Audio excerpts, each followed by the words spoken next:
Welcome back.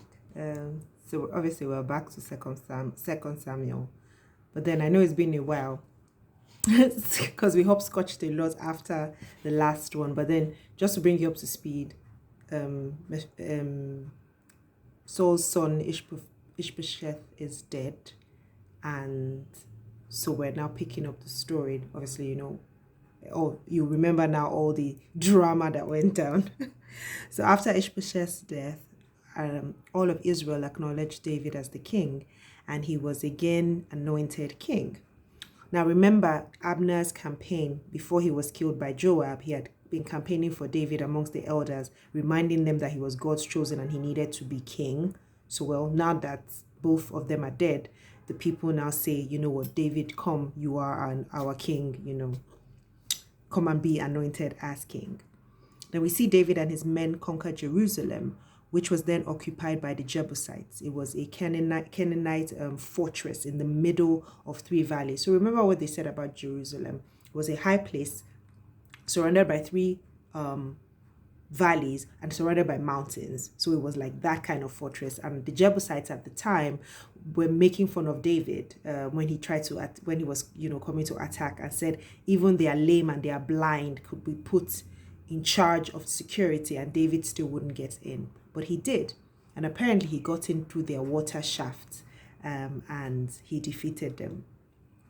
And it was, and then also what I learned was that David went after Jerusalem because of its positioning. It was centrally positioned between the border of Judah and the rest of Jerusalem. And so David wanted it because at this time, remember, he was the king that was trying to reunite the kingdoms which had been divided previously. And so he dwelt there when he took it over, and he called it the City of David. God was with David. He became great, so much so that Hiram, the king of Tyre, sent him cedar trees and workmen to come and build his house. Verse 12 says so, and then, and by that, David knew that he was established. He knew that, God had established him king of Israel. If even his enemies were sending, tributes to build for him. And it reminds me of, I think it's a verse in Isaiah where it says that your enemies will build your walls. I can't remember where exactly, but I know I've heard something similar, and that's just so powerful. Or foreigners will build your walls, yes. The Philistines who had him among them before,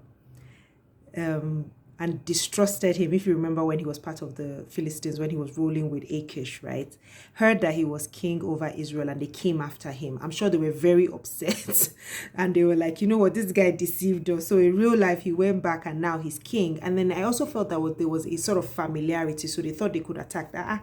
You know how it is. Isn't this that guy? I'm sure we can take Israel now. So they came to come and attack him, but God gave them over to David, and he conquered them. But before each battle, he inquired of the Lord, and the Lord gave him permission, but also strategy, on how to defeat them the two times that they came against him.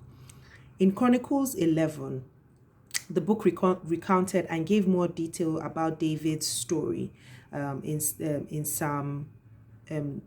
Samuel 5. So it was the same story, but with a bit more detail. For one, we know that it was Joab, son of Zeruiah, his nephew, who was the first to attack the Jebusites. So remember when he was saying, whoever attacks them first, when he was saying, to go and take the land, Jerusalem, the person will become his captain. So in 2 Samuel, it just said he said whoever, but in Chronicles, we learned that it was Joab, and he became chief and captain. It also gave us an account of the mighty men of David. So David had a lot of mighty men, 3 main ones, but then he had so many others. And there were stories of how powerful and victorious they were. But then some of them took some pretty silly risks.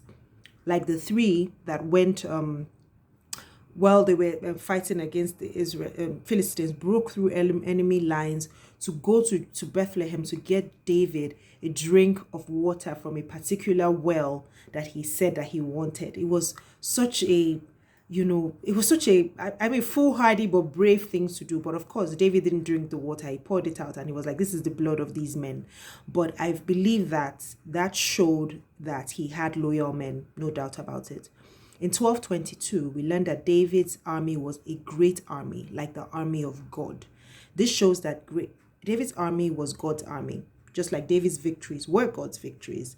The same way God's army is made up of those who were devoted to him, so were David's army, made up of men who were devoted to him as well. Now here's my hashtag getting to know God lesson.